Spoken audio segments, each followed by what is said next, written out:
그래서 어떤 동물이 사람을 제일 많이 죽이냐라고 한다면 이제 자주 섞인 이야기로 우리가 사람이 사람을 제일 많이 죽이지라고 생각할 수도 있는데 실제로는 작년 기준으로 했을 때도 인간을 제일 많이 죽인 동물을 얘기한다면 모기를 들 수가 있습니다. 아예 모기를 불임을 만드는 거죠. 알을 낳지 못하게 하는 거니까 그 다음 세대의 개체수가 급감하게 되는 그런 실험들을 하기도 했었는데 레이저를 가지고 모기를 쏴서 맞출 수 있는 그런 장치들도 뭐.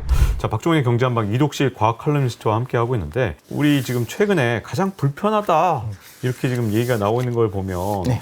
정체 모른 아니면 과거에는 잘 많이 겪지 못했던 그런 벌레들이 네. 막 나오고 새로 들어온 벌레도 있고 이런데 극히 싫어하는 네. 벌레들하고의 어떤 문제들 과학의 힘으로 풀어갈 수 있는지 그걸 좀 여쭤보고 싶은데 네. 일단 모기 우리나라 입장에서는 모기가 이제 여름마다 이제 오는 상황이 또 더군다나 열대화되면서 말라리아 얘기도 더 많이 나오는 거 아니냐 이런 네. 얘기도 있는데 일단 어떻게 봐야 될까요 이런 거? 일단 모기는 너무너무 많은 사람을 사망에 이르게 하는 그런 곤충입니다. 그래서 어떤 동물이 사람을 제일 많이 죽이냐라고 한다면 이제 자주 섞인 이야기로 우리가 사람이 사람을 제일 많이 죽이지라고 생각할 수도 있는데 실제로는 작년 기준으로 했을 때도 인간을 제일 많이 죽인 동물을 얘기한다면 모기를 들 수가 있습니다. 곤충도 동물이니까요. 그리고 실제로 얼마나 말라리아라고 하는 병이 위험하냐라고 한다면 WHO 홈페이지에 들어가 보면 제일 앞부분에 있는 그러니까 여기 헤드라인으로 올라간다는 건 굉장히 인류가 주목해서 보고 있는 질병들이잖아요. 당연히 코로나19에 대한 이야기도 계속 언급이 되고 있는데 동시에 말라리아에 대한 이야기가 많이 나오고 있어요.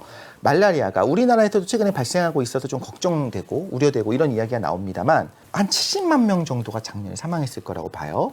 그리고 그중에 절대 다수가 아프리카고요. 또 그중에서 절대 다수가 어린이들입니다. 우리가 이야기를 할 때 말라리아는 우리랑 상관없는 병으로 느껴지는데 말라리아 때문에 희생되는 사람이 그렇게 많다라는 거고 그 숙주가 모기라고 하는 것은 인류가 공통적으로 싸워야 되는 대상이다라는 생각이 들기도 하고요.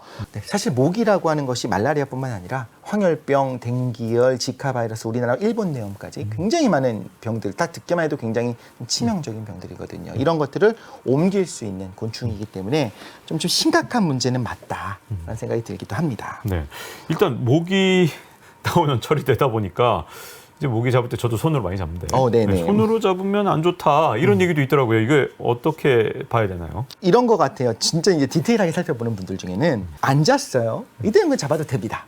그런데 예를 들면 자기 빨대를 주둥이를 꽂아 넣습니다. 그때 만약에 탁 때려잡게 되면 모기 내부에 다른 사람의 피를 빨았었던 걸 가지고 있을 수도 있겠죠. 그럼 내가 탁 하고 치는 순간 그 체액이 타액이 같이 쏙 들어갈 수도 있잖아요. 그것도 있고 모기 주둥이 부분이 여기 떨어져 있을 수도 있잖아요. 그러면 이제 염증 반응을 일으킬 수가 있겠죠. 그러니까 일단 빨기 시작하면 뭐 기다려라, 내버려둬라, 기다려야 돼요? 그냥 내 갈 네. 때까지 놔둬라, 아니면 뭐 후 불어라 이렇게 자기가 스스로 빼고 나가도록. 혹은 뭐 흥미로운 얘기하는 사람들도 있습니다. 저는 되게 농담같이 사실 생각을 했어요. 이것 때문에 어떤 병에 걸릴 가능성 사실 높지는 않다고 생각했습니다. 그런데 실제로 동남아시아 등지를 여행하게 되거나 아프리카 등지를 여행하게 될 때 말라리아 예방약을 먹기 시작할 때는 그게 유효하기 시작해졌어요. 실제로 차라리 조용히 와서 빨아먹고 가는 게 낫지. 만약에 이걸 내가 탁 쳤을 때 이 내부에 있는 타액이 안으로 들어와서 감염될 가능성을 5%라도 늘릴 수 있다면 이거는 안 하는 게 맞겠다. 이 전에 한번 제가 읽었던 건데 모기를 유전자 변이를 일으켜서 이게 번식을 못하게 하는 그런 모기를 쫙 뿌리면 모기를 박멸할 수 있다든가 온갖 모기 박멸 계획들 얘기를 좀 들었었는데 이게 잘 안 됩니까 이게? 이런 시도들을 했었어요. 그래서 실제로 모기만 잡는 것도 한계가 있기 때문에 아예 모기를 불임을 만드는 거죠. 그래서 짝짓기를 한다고 하는데도 불구하고 그러면 상대방 이런 유전자 조작을 하지 않은 모기까지 같이 불활성화 시키니까 말하자면 1+1이 되는 거죠. 그리고 알을 낳지 못하게 하는 거니까 그 다음 세대의 개체수가 급감하게 되는 그런 실험들을 하기도 했었는데 이게 아직까지도 실험 단계에 있고 잘 해결이 되지는 않았습니다. 이 부분이 좀 아쉽기도 해요. 박멸시키기 위해서 아마 관심 있는 분들은 좀 아실 텐데 이미 한참 전부터 뭐 예를 들면 레이저를 가지고 모기를 쏴서 맞출 수 있는 그런 장치들도 뭐 개발되고 있다는 얘기를 듣고 많은 분들이 저를 포함해서 설레이는 마음으로 기다리는데 개발이 안 되고 있습니다. 모기가 너무 작아요.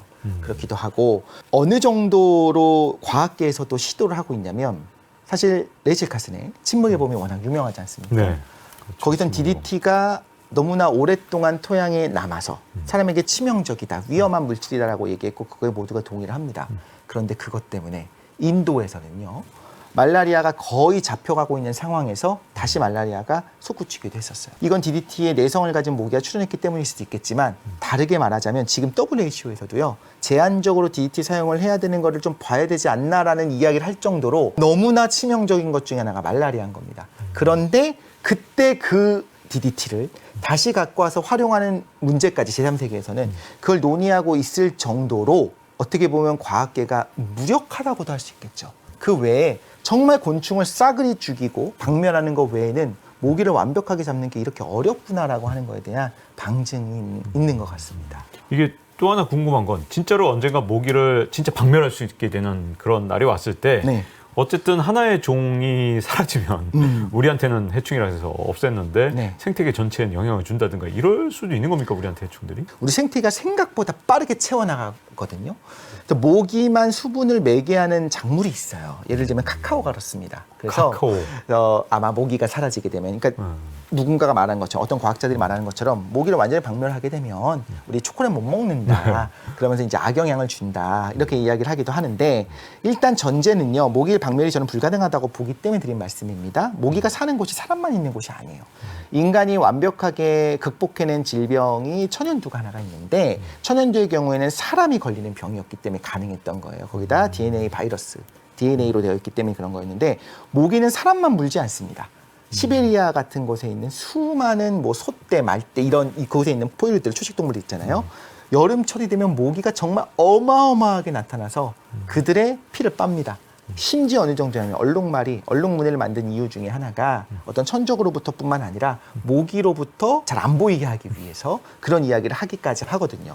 그 말은 사람이 없는 그 넓은 시베리아 벌판에 모기가 그렇게 많은데 어떻게 박멸하겠습니까? 그렇게 많은 약을 뿌리면 환경에 치명적이 되겠죠. 그런데 저는 이런 생각은 듭니다. 60만 명씩 어린아이가 죽어가는 아프리카 입장에서는 어떻게든 박멸하고 싶은 대상일 거예요. 그런데 이걸 박멸하게 되면 지구의 멸망이 오거나 인류의 멸망이 오거나 뭐 농작물이 어마어마한 큰 문제가 생길 건 아닐 것 같거든요. 카카오는 못 먹게 될 수도 있겠죠. 이거 못 먹는다고 해서 너희들 죽는 거 아니잖아. 우리 어린아이는 60만 명씩 죽어가라고 아프리카에 눈물을 흘리고 있는 상황인 겁니다.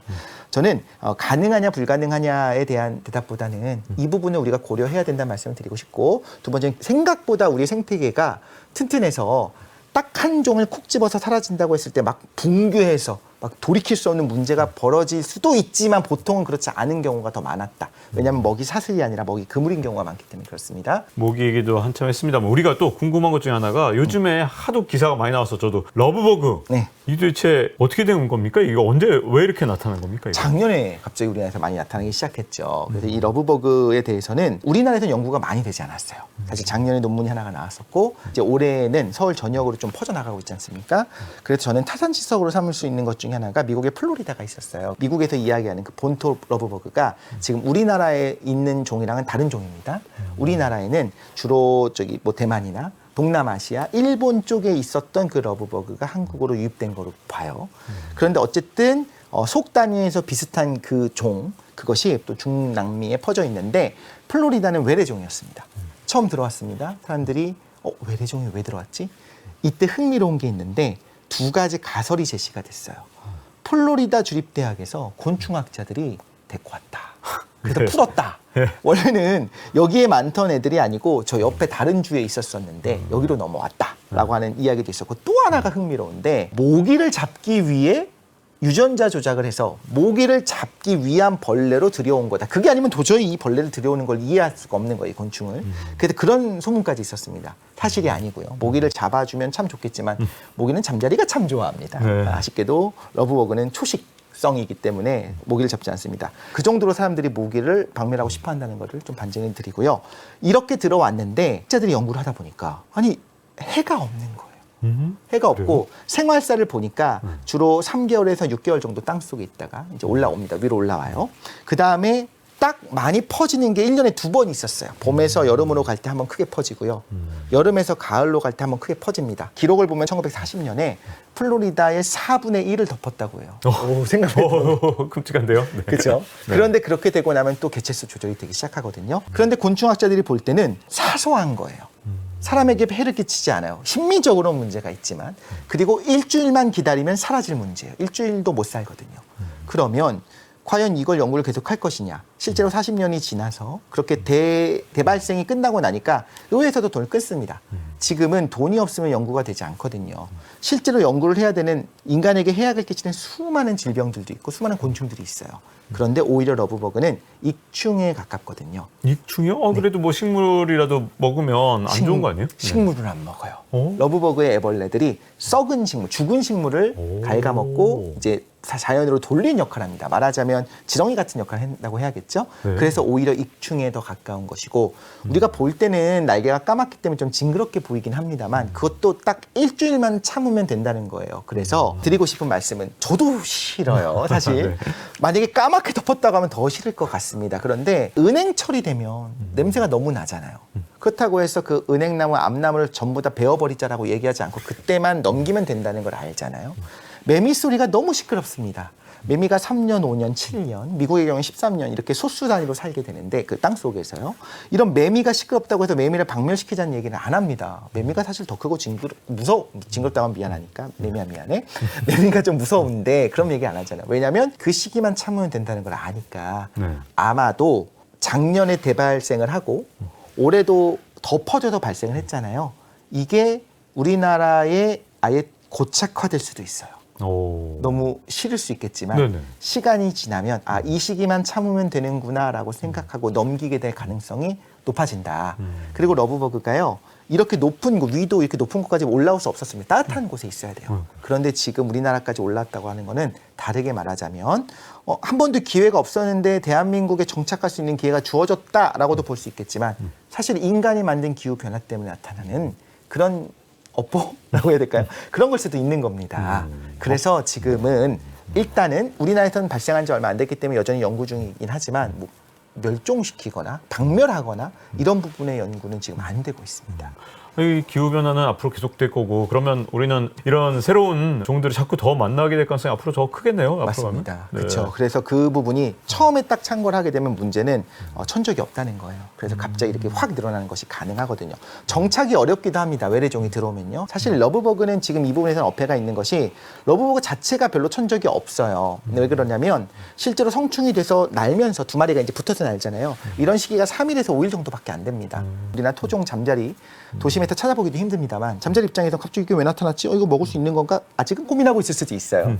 그렇기 때문에 혹은 잠깐 확 생겼다 사라지니까 천적이 없을 수도 있는데 지금의 플로리다에서는 어떻게 생각을 하고 있냐면 아마 땅속에 있는 유충 입장에서는 곰팡이들이 개체수를 좀 조절하고 있는 것 같다. 여기까지 연구가 되는 상황입니다. 자, 그런데 제가 드리고 싶은 말씀은 이렇게 새로 외래종이 러브버그는 다행히도 익충이고 다행히도 사람에게 해를 끼치지 않는 거기 때문에 큰 문제가 없었습니다. 그런데 더 큰 문제는 계속 이렇게 기후변화 때문에 아래쪽에 있어야 되는 곤충들이 점점 위로 올라올 겁니다. 그중에는 치명적인 질병을 일으킬 수 있는 곤충들도 올 거고요. 미국이 얼마 전에 말라리아가 유입이 됐어요. 따뜻해지니까 그쪽에서는 원래 살 수 없었던 모기가 또 병원균을 가지고 들어오는 것들이 가능하기도 하거든요. 우리가 더 경계해야 되는 거는 모기, 아래쪽에 살고 있었던 모기, 또 하나는 이렇게 정체를 아직은 잘 모르고 어떤 해악이 있는지 우리 생태계에 어떤 영향을 줄지 모르겠지만 앞으로 유입되게 될 천적 없는 그런 곤충들이 훨씬 더 걱정인 거고 그 시발점으로서 러브버그를 볼 수 있지만 러브버그는 사실 순한 맛이다. 매운맛은 아직 아니다. 이렇게 드릴 수 있겠습니다. 이 매운맛이 온다 하더라도 우리가 방제하거나 일단 들어와 버리면 소용이 없는 거 아니에요? 수많은 벌레들, 우리가 곤충들을 쉽게 제압하지 못했지 않습니까? 맞습니다. 그리고 방제를 한다고 하면 러브버그는 사실 우리가 쓰고 있는 그 파리 모기 잡는 그 킬러 칙하면은 죽습니다. 그런데 어차피 3일 기다리면 없어질 곤충인데 사람한테도 안 좋은 그 스프레이를 뿌리는 게 의미가 없는 거예요. 지금 창가에 붙었어요. 너무 싫었어요. 그래서 칙 뿌리면 사라집니다. 그러고 나서 10분 지나면 다시 올 거예요. 그렇기 때문에 오히려 그런 약을 쓰지 않는 것이 낫다라고 보는 거고 만약에 계속 민원을 넣어서 어쩔 수 없이 구나 시 차원에서 방역을 한다라고 한다면 이것이 모기를 잡는 데서는 유효할 수 있겠습니다만 러브버거만 없애는 것이 아니고 또 수많은 좋은 곤충들을 없앨 수도 있겠죠. 제일 큰 문제 중에 하나가 사실 모기를 제일 많이 잡아먹는 곤충이 바로 잠자리입니다. 원래 잠자리가 날아다니는 하늘, 가을 하늘이 우리가 생각하는 그 가을의 모습이었잖아요. 잠자리 찾아보기 힘들어요, 이제는요. 그렇죠. 이게 오히려 훨씬 더 안 좋은 악순환을 가져올 수도 있겠다. 그렇기 때문에 방제를 할 수는 있겠습니다만 지금 어떻게 해야 되는지는 아직 국내 연구진들이 우리나라의 생태계에 어떤 영향을 줄지에 대해서는 아직까지는 연구 중인 거고, 우리 지역사회 주민분들이 당연히 싫으시겠죠. 그건 저도 이해합니다만 조금은 너그러운 마음으로 얘가 해를 주는 건 아니야, 조금만 참아봐야겠다라고 생각하시는 것이 최선이 아닐까 조심스럽게 말씀드릴 수 있을 것 같습니다. 네, 이렇게 모기와 러브버그를 비롯해서 여러 가지 우리 생태에 영향을 미치는 최근에 기후변화까지 다 알아본 것 같습니다. 자, 이독실 과학 칼럼니스트와 함께했습니다. 이렇게 나와주셔서 감사드립니다. 감사합니다.